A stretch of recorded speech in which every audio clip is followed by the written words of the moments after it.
Hello दोस्तों, नमस्कार। आपके अपने यूट्यूब चैनल एनालिसिस क्लास में स्वागत है। दोस्तों, आज की इस क्लास में झारखंड बीएड इंट्रेंस एग्जाम 2023 के एग्जाम में पूछे गए क्वेश्चन का आप लोग का आंसर बताने वाले टीचिंग एप्टीट्यूड यानी कि शिक्षण अभिक्षमता। ठीक है, तो आप लोग आंसर को मिलाते चलिएगा। जो भी आंसर बताया जाएगा 100% करेक्ट होगा। ठीक है, तो चलिए आप लोग लास्ट तक बने रहे। अगर आप लोग इस चैनल पर नहीं तो चैनल को सब्सक्राइब कर लीजिएगा। हमने पिछले वीडियो में आप लोग को रीजनिंग का क्वेश्चन सभी बता चुके हैं। अगर आपने अभी तक नहीं देखा तो डिस्क्रिप्शन बॉक्स के नीचे आपको लिंक मिल जाएगा, जाकर आप वहाँ से भी देख सकते हैं। उनमें से हमने एक क्वेश्चन आपका 48 था, जिसका right answer option number C होगा, ना कि बी। हमने ऑप्शन आपको वहाँ पे बी बता दिया था, जो कि गलत। यहाँ पे right answer option number C होगा। ठीक है, इससे आप लोग ध्यान में रखें, मिस्टेक हो जाए तो सॉरी। तो चलिए, तो आज के इस क्लास में टीचिंग एप्टीट्यूड का आप लोग का आंसर बताने वाले हैं। आप लोग मिलाते चलिएगा। और यहाँ पे आपका क्वेश्चन पेपर ये सेट सी है। ठीक है, ये मायने नहीं रखता सेट ए हो या बी हो या सेट सी हो या डी हो, क्योंकि सभी का क्वेश्चन जो है सेम था। सिर्फ क्वेश्चन का नंबरिंग इधर उधर था, इसलिए आप लोग क्वेश्चन को ध्यान में रखिएगा। ठीक है, जिनमें से क्वेश्चन नंबर 61 टीचिंग एप्टीट्यूड यानी कि हिंदी में शिक्षण अभिक्षमता, जिसका 61 का पहला प्रश्न टीचिंग एप्टीट्यूड। तो यहाँ पे टीचिंग एप्टीट्यूड का जो यानी कि शिक्षण अभिक्षमता का जो पहला प्रश्न यानी कि 61, तो 61 का जो आपका पहला प्रश्न है, कल्पना कीजिए कि आप एक ऐसे शैक्षणिक संस्थान में काम कर रहे हैं जहाँ लोगों की स्थिति समान है। इस तरह के संदर्भ में संचार की कौन सी विधि सबसे उपयुक्त और समान रूप से नियोजित है। तो यहाँ पे जो राइट आंसर होगा 61 का ऑप्शन नंबर ये होगा, यानी कि क्षैतिज संचार। ठीक है, हॉरिजॉन्टल कम्युनिकेशन ऑप्शन नंबर ये राइट आंसर होगा। ठीक है, आप लोग क्वेश्चन आंसर को मिलाते चलिएगा। ठीक है, ये आपका क्वेश्चन पेपर सेट सी है। ठीक है, अगर आपका सेट बी हो या डी हो या ये हो, सिर्फ आप क्वेश्चन को मिलाइए, क्योंकि आपका क्वेश्चन सेम है। सिर्फ आपका जो क्वेश्चन का नंबरिंग इधर हो सकता है। ठीक है, नेक्स्ट प्रश्न 62 में आपका प्रश्न है, एक कक्षा में छात्रों को संबोधित करते समय शिक्षक द्वारा ध्यान में रखे जाने वाले महत्वपूर्ण तत्व की पहचान करें। ऑप्शन नंबर ये है निकटता से बचना, आवाज मॉड्यूलन। ऑप्शन नंबर सी है दोहराम विराम। ऑप्शन नंबर सी निश्चित आसन। तो यहाँ पे 62 का जो राइट आंसर होगा ऑप्शन नंबर बी होगा, आवाज मॉड्यूलन। ठीक है, नेक्स्ट प्रश्न 63 में आपसे प्रश्न में पूछा गया था कि विद्यार्थियों के अध्ययन के लिए प्रेरित करने के लिए निम्नलिखित में से कौन सी जानकारी महत्वपूर्ण है। सीखने की शैली। ऑप्शन नंबर बी व्यक्तित्व। ऑप्शन नंबर सी सामाजिक सांस्कृतिक पृष्ठभूमि। ऑप्शन नंबर डी ऊपर के सभी। तो यहाँ पे जो 63 का राइट आंसर होगा ऑप्शन नंबर डी, यानी कि ऊपर के सभी, यानी कि तीनों सही है। ठीक है, नेक्स्ट प्रश्न 64, आपको जितने भी आंसर भी बताया जा रहा है बिल्कुल करेक्ट है। ठीक है, तो क्वेश्चन नंबर 64 में आपसे पूछा गया था कि अच्छे शिक्षण के लिए क्या आवश्यक है। तो अच्छे शिक्षण के लिए जो निदान आवश्यक है, उपचार भी आवश्यक है, दिशा भी आवश्यक है, प्रतिक्रिया। यहाँ पे आपको ऑप्शन में दे रखा है ए बी सी डी। तो यहाँ पे राइट आंसर ऑप्शन नंबर ये होगा, यानी कि ए बी सी डी। ठीक है, ऑप्शन नंबर ये। नेक्स्ट प्रश्न 65 में आपसे पूछा गया था सबसे अधिक शिक्षण छात्र संचार है। Most often the teacher student communication is. Option number ये जाली, गंभीर, उपयोगी। ऑप्शन नंबर डी टकराव। तो यहाँ पे सबसे अधिक शिक्षण छात्र संचार है। तो 65 का जो राइट आंसर होगा ऑप्शन नंबर सी उपयोगी होगा। ठीक है, नेक्स्ट प्रश्न क्वेश्चन नंबर 66 में आपसे पूछा गया था कि मोटिवेशन इज यानी कि प्रेरणा एक क्या है। तो यहाँ पे 66 का जो राइट आंसर होगा ऑप्शन नंबर सी, यानी कि मानसिक स्थिति होगा। ठीक है, option number C right answer. Next प्रश्न 67 में पूछा गया कि ऑडियो विजुअल एड्स कक्षा में छात्रों की मदद करते हैं। धीमी गति से सीखना, बुद्धिमत्ता, प्रश्न, जिज्ञासु। तो 67 का जो राइट आंसर होगा ऑप्शन नंबर ये होगा, यानी कि धीमी गति से सीखना। राइट आंसर ऑप्शन नंबर ये। ठीक है, नेक्स्ट प्रश्न क्वेश्चन नंबर 68 बुनियादी शिक्षा योजना पर आधारित है। डॉक्टर राधाकृष्णन की योजना। ऑप्शन नंबर बी है महात्मा गांधी की योजना। ऑप्शन नंबर सी मौलाना अबुल कलाम आजाद की योजना। Option number D Ravindra Tagore की योजना। तो यहाँ पे जो राइट आंसर होगा 68 का right answer option number B, यानी कि महात्मा गांधी की योजना। ठीक है, तो चलिए नेक्स्ट प्रश्न क्वेश्चन नंबर 69 में आपसे पूछा गया था कि शिक्षण प्रभावशीलता बढ़ाने के लिए शिक्षा में अंतःक्रियात्मक विश्लेषण श्रेणी प्रणाली द्वारा विकसित की गई थी। तो किसके द्वारा। तो यहाँ पे 69 का जो राइट आंसर होगा फ्लेंडर। ठीक है, राइट आंसर ऑप्शन नंबर यहाँ पे बी होगा।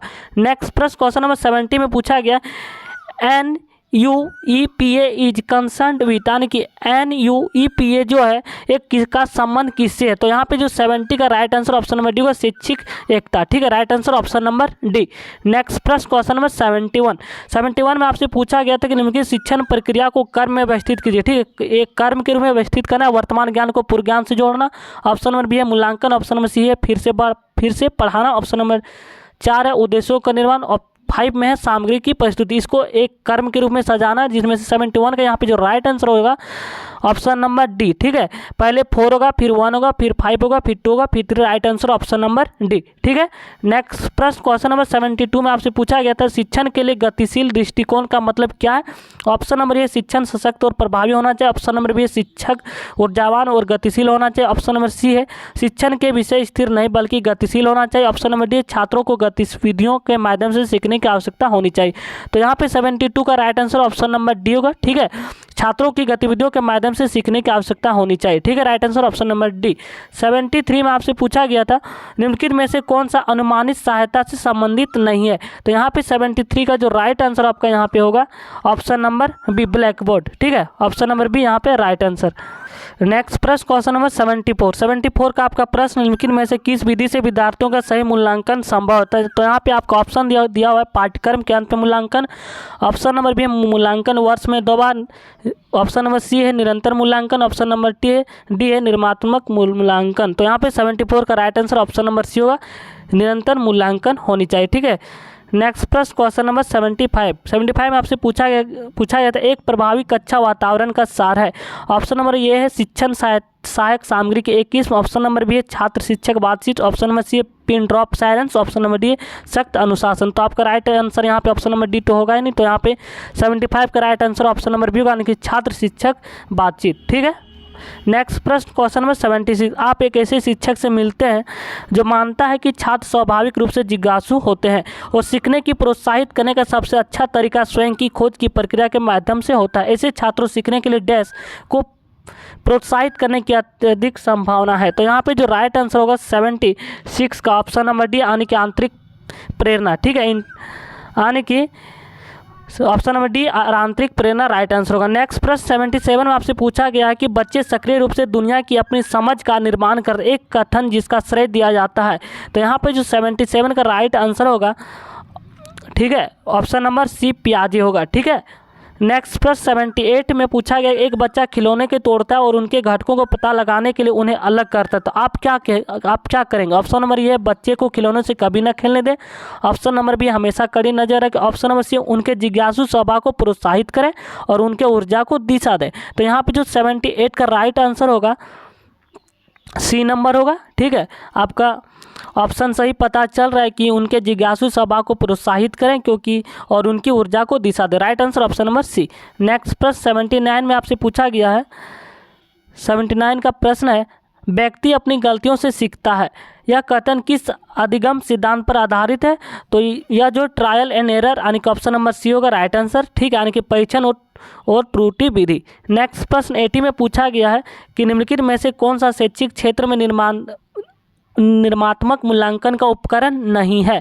ठीक है, ऑप्शन नंबर ये बातचीत कौशल। ऑप्शन नंबर बी है बहुविकल्पीय प्रश्न। ऑप्शन नंबर सी है परियोजना। ऑप्शन नंबर डी मौखिक प्रश्न। तो यहाँ पे 80 का जो आपका राइट आंसर होगा ऑप्शन नंबर बी, यानी कि मल्टीपल चॉइस क्वेश्चन। ठीक है, ऑप्शन नंबर बी यहाँ पे राइट आंसर होगा। नेक्स्ट प्रश्न है क्वेश्चन नंबर 81 में आपसे पूछा गया है कि छात्रों के बीच नैतिक मूल्यों को प्रभावी ढंग से विकसित किया जा सकता है जब शिक्षक अक्सर मूल्यों की बात करता है। ऑप्शन नंबर बी स्वयं उनका आभास करता है। ऑप्शन नंबर सी महान व्यक्तियों की कहानियां सुनाता है। ऑप्शन नंबर डी इनमें से कोई नहीं। तो 81 का जो आपका यहाँ पे राइट आंसर है ऑप्शन नंबर बी होगा, स्वयं उनका अभ्यास कराता है। ठीक है, right answer option number B होगा 81 का। ठीक है, नेक्स्ट प्रश्न 82 में आपसे पूछा गया था कि डैश सीखने में मौखिक मार्गदर्शन सबसे कम प्रभावी होता है। अभिरुचि ऑप्शन नंबर बी कौशल। ऑप्शन नंबर सी है मनोवृत्ति। ऑप्शन नंबर डी रिश्ता। तो यहाँ पे 82 का यहाँ पे जो राइट आंसर होगा ऑप्शन नंबर बी। ठीक है, कौशल स्किल्स। ठीक है, right answer option number B. Next प्रश्न 83 क्वेश्चन नंबर 83 में आपसे पूछा गया कि भारत में निम्नलिखित में से कौन सा दूरदर्शन का शैक्षणिक टेलीविजन चैनल जो पिछले वर्ष रिपीटेड प्रश्न ये 2022 के क्वेश्चन पेपर में पूछा गया था। ठीक है, तो 83 का यहाँ पे ऑप्शन नंबर ये है गुरुकुल। ऑप्शन नंबर बी है ज्ञान बात। ऑप्शन नंबर सी है ज्ञान दर्शन। तो यहाँ पे right answer option number C होगा। 83 का सी होगा ज्ञान दर्शन। ठीक है, नेक्स्ट प्रश्न यहाँ पे 84 देश के लिए प्रयोग सत्य जानने की मानक प्रक्रिया लोक प्रशासन भूगोल पुरातत्व। ऑप्शन नंबर डी विज्ञान। तो यहाँ पे right answer option number D होगा, यानी कि साइंस। ठीक है, नेक्स्ट प्रश्न 85 में आपसे पूछा गया था कि कारण और प्रभाव संबंधों का अध्ययनों द्वारा किया जाता है। तो किसके द्वारा। तो यहाँ पे 85 को जो राइट आंसर होगा ऑप्शन नंबर डी। ठीक है, experimental. Right answer option number D experimental होगा। ठीक है, नेक्स्ट प्रश्न क्वेश्चन नंबर 86 अस्पाल समिति की रिपोर्ट 1993 का उद्देश्य क्या है?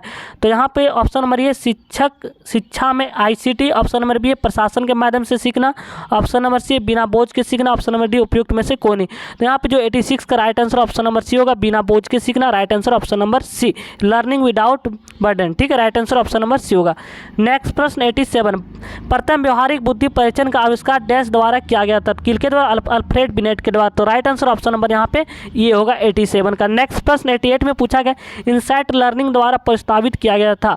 तो 88 का यहाँ पे right answer option number D होगा, वॉल्फगैंग कोहलर। ठीक है, ऑप्शन नंबर यहाँ पे डी होगा, वॉल्फगैंग कोहलर। ठीक है, ऑप्शन नंबर डी 88। नेक्स्ट प्रश्न 89, एक छात्र का मुझे परवाह नहीं है रवैया उसका क्या प्रदर्शन करता है? आक्रमण, रक्षा, इंकार, प्रतिगमन। तो यहाँ पे जो राइट आंसर होगा ऑप्शन नंबर 89 का सी होगा, इंकार। ठीक है। नेक्स्ट प्रश्न क्वेश्चन नंबर 90 में पूछा गया था कि स्वयं वास्तविकता समानताएं साझा करती है, किसने कहा, किसके द्वारा कहा गया? तो राइट आंसर यहाँ पे ऑप्शन नंबर ये होगा, अब्राहम मास्लो। ठीक है, 90 का राइट आंसर होगा अब्राहम मास्लो। ठीक है, 90 का। नेक्स्ट प्रश्न क्वेश्चन नंबर 91 में आपसे पूछा गया था कि आप कक्षा में अधिक छात्रों की भागीदारी सुनिश्चित करना चाहते हैं, आप निम्नलिखित में से किस शिक्षण पद्धति को अपनाएंगे? ऑप्शन नंबर ए प्रदर्शन, ऑप्शन नंबर बी है डिस्कशन, ऑप्शन नंबर सी है सस्वर पाठ, ऑप्शन नंबर डी है रोल प्ले। तो 91 का right answer option number B होगा, यानी कि बहस, यानी कि डिस्कशन। नेक्स्ट प्रश्न 92 में पूछा गया था कि डैश वह प्रक्रिया जिसमें आप विभिन्न विशिष्ट स्थितियों में सामान्य पहलुओं या बुनियादी संबंधों की पहचान करते हैं? तो यहाँ पे जो ऑप्शन है मतिहीनता, ऑप्शन नंबर बी है सामान्यीकरण, ऑप्शन नंबर सी है सामान्य को सुलझाना, ऑप्शन समस्या को सुलझाना, और ऑप्शन नंबर डी युक्ति संगत। तो यहाँ पे 92 का जो राइट आंसर आपका हो ऑप्शन नंबर बी है सामान्यीकरण। ठीक है, generalisation, option number B. Next प्रश्न 93, यदि आप बच्चों में निरीक्षण करने की क्षमता में सुधार करना चाहते तो आप निम्न में से किसकी सिफारिश करेंगे? विषयों में रुचि पैदा करना, अनुभवों के लिए एक रूपरेखा विकसित करना, इंद्रियों को तेज करना, मानसिक संकाय का प्रशिक्षण। तो यहाँ पे 93 का right answer option number D होगा, मानसिक संकाय को प्रशिक्षण देना चाहिए, ऑप्शन नंबर डी। ठीक है। नेक्स्ट प्रश्न 94, देश में शिक्षक शिक्षा प्रणाली के नियोजित और समन्वित विकास में शामिल शीर्ष संस्था है? तो यहाँ पर राइट आंसर होगा ऑप्शन नंबर सी। ठीक है, NCTE। ठीक है, यहाँ पे बहुत से स्टूडेंट ऑप्शन नंबर बी को टिक होंगे, जो कि गलत है। ठीक है, यहाँ पर right answer option number C होगा, NCTE। नेक्स्ट प्रश्न 95, यदि आप छात्रों में सहयोग और टीम भावना विकसित करना चाहते तो आप किन गतिविधियों का प्रस्ताव देंगे? कला, यानी आर्ट, डिबेट, यानी बस, ऑप्शन नंबर सी है परियोजना कार्य, ऑप्शन नंबर डी है प्रश्न पूछना, क्विज। तो यहाँ पर राइट आंसर होगा project work. Right answer option number C होगा। ठीक है, 95। नेक्स्ट प्रश्न 96 में आपसे प्रश्न में पूछा गया कि किस प्रकार का मूल्यांकन शिक्षार्थियों की सीखने की कमियों और कठिनाइयों को पहचान करता है? डायग्नोस्टिक। ठीक है, राइट आंसर ऑप्शन नंबर यहाँ पे 96 का डी होगा। 97 का प्रश्न है विद्यार्थियों में सही प्रतिक्रिया और उचित व्यवहार को बढ़ाने के लिए निम्नलिखित में से किसका उपयोग किया जाना चाहिए? तो तारीफ करना। तो राइट आंसर 97 का ऑप्शन नंबर यहाँ पे डी होगा। ठीक है। नेक्स्ट प्रश्न 98, परीक्षण के लिए ब्लूप्रिंट तैयार करते समय निम्नलिखित में से किस पर ध्यान नहीं दिया जाता? विषय, निर्देशात्मक उद्देश्य, प्रश्नों के प्रकार, ऑप्शन नंबर डी शिक्षण समय। तो 98 का जो यहाँ पे राइट आंसर होगा ऑप्शन नंबर डी शिक्षण समय। ठीक है, right answer option number D. Next प्रश्न 99, शैक्षिक संस्थाओं के पाठ्यक्रम देश पर आधारित होना चाहिए, किस पर आधारित होना चाहिए? सिद्धांत और अभ्यास दोनों, यानी कि right answer option number C होगा। ठीक है, ए और बी दोनों। ठीक है। नेक्स्ट प्रश्न क्वेश्चन नंबर लास्ट और आखिरी प्रश्न होगा 100, डैश नेतृत्व के अध्ययन के दृष्टिकोण है जो नेता के व्यक्तिगत पर जोर देता है? तो यहाँ पे राइट आंसर होगा ऑप्शन नंबर सी। ठीक है, यानी कि विशिष्टता सिद्धांत। Right answer option number C. तो इस प्रकार आप लोग का टीचिंग एप्टीट्यूड क्वेश्चन नंबर 61 से क्वेश्चन नंबर 100 तक टीचिंग एप्टीट्यूड का क्वेश्चन है जो आपका कंप्लीट होता है। तो थैंक यू गाइस, मिलते हैं नेक्स्ट वीडियो में। हिंदी और इंग्लिश जो भी बचा है उसको भी आप लोग का ऑब्जेक्टिव जितने भी आंसर किए उन सारे प्रश्नों को नेक्स्ट वीडियो में बता दिया जाएगा। तो थैंक यू गाइस, मिलते हैं नेक्स्ट वीडियो में। धन्यवाद।